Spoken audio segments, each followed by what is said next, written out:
right, so you're gonna go down into a lunge position, rotate towards the opposite leg, go back up, rotate towards the opposite leg, rotate towards the opposite leg, and you can take it up from here. You can rotate with your arms up and rotate. Now what I want you to do with that, I want you to do that 5 times, and you're gonna be warming up the hips, the knees, and the low back. Now the next thing that typically is not warmed up are your hips. And when I'm talking about warmed up, I'm not talking just about the muscles in there, but also the joint capsule, getting fluid in there so that you have good enough motion to hit when you're running appropriately, and then get off that toe and roll off so that you have that power.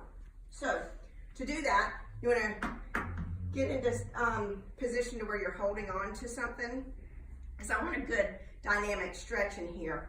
You're gonna bend the opposite leg, and you're gonna turn opposite out and the other direction.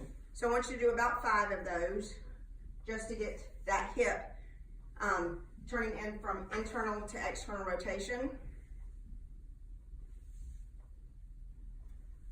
And then I want you to do the same thing on the opposite side. Again, turning towards, and then all the way out. No torque on the back here, in and out.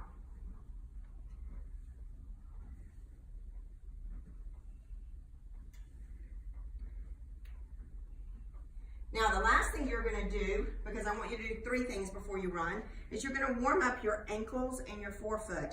Now, your ankles are important because when you step down and go into a run, you need this dorsiflexion on the opposite foot.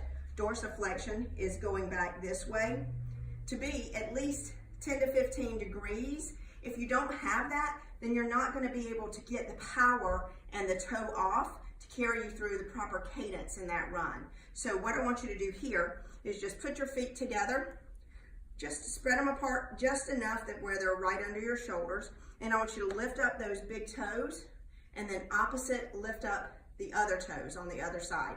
So I want you to do that without any action through the hips. So I just want the ankles to work here. So toes up, other toes up, toes up, other toes up. And I want you to do that 10 times to get that motion.